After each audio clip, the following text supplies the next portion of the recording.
And welcome once again to Breakfast Central. The Zimbabwe National Statistics Agency, ZimStat, preliminary report on population figures for the 2022 Population and Housing Census, PHC, which was held from the 21st to the 30th of April 2022, shows that the country's population grew by 16.2% from 13 million to 15 million over the last decade.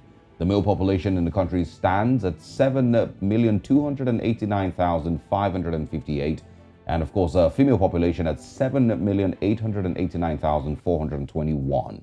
The findings show that the female population is bigger than the male population by 600,000. Now, the census was the first of such undertaken by Zimbabwe National Statistics Agency, ZimStat, using the computer-assisted personal interview CAPI method, which saw ZimStat for the first time producing preliminary results of a census within 3 months of data collection. Now, to give us more update on the statistics, we have joining us this morning Taguma Muhonde. He's the Director General ZimStat. Thank you very much for joining us, sir. Now, let's talk about, what does this population growth mean for the country's economy? Okay, thank you. Maybe just as a way of starting, we basically, as ZimStat, we are there to give you the statistics. What we answer to the question of what pertained, and then we usually leave analysis for other players. Okay, so what does it mean now? What would you say that it means for your economy to see that 16.2% increase? Is that a good thing for the economy? Is it something bad? Well, if you ask for the economy, the 16% would be taken. Actually, let's clear this. 16% is movement from 2012 to 2022. However, what is used more is the annual growth rate, which is 1.5%. So what economists would say is that the annual growth rate of the population should be less than the annual economic growth rate. So you've got two growth rates. So the economy should grow more than the population, if you want. That is the analysis that is usually done. Okay, well, let's also, break it down. We can also see that there are some provinces that have a very low population, notably the second capital city, Bulawayo. What maybe could be the cause of this? Okay, thank you. Again, usually we are comfortable just reporting on the figures that we got, and would leave demographers to do the analysis of possible causes. However, if you were to ask me, I think it has got more to do with migration rather than death and birth. Because your population is determined by the birth rate, the death rate, as well as migration. So I suspect it has got everything to do with migration. All right, now let's talk about percentage. What would you say is the percentage of the rural population compared to the urban?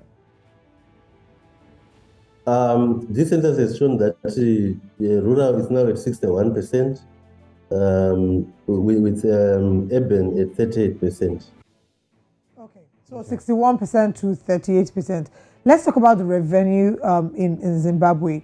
Would you say that right now, having seen a great increase in the population, 61% to the rural, 38% to the urban, would you say that the people, who would you say is suffering? Is there any category of people that are suffering as a result of this?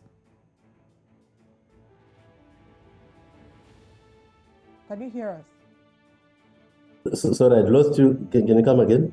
All right, we're asking, you mentioned that the population of the rural to the urban is 61% to 38%. Who would you say that this has impacted more between, the both parties or the both classes? Yeah, sorry, I missed the question now. The question is? Okay, we were asking you what the impact is. We have 61% to 38%, rural and urban. And you also mentioned about the revenue.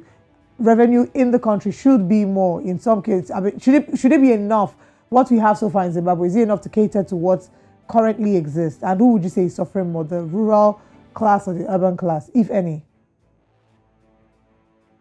Okay. Well, let me say it is known that with time, usually with time and urbanization, you find that development and urbanization, there is a correlationship.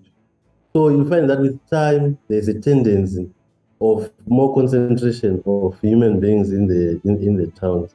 That comes with urbanization, especially if you look at the development trajectory of developing economies. So a priori, it's not surprising that there seems to be rural-urban migration. That would be something that would be expected. All right, thank you very much, Taguma Mahonde, for joining us this morning. And we certainly wish the people of Zimbabwe a great time. Even as the population increases, we do hope that revenue gets to a point, increases as well as the population is increasing, to be able to cater to everyone. Thank you and enjoy the rest of your day. Thank you.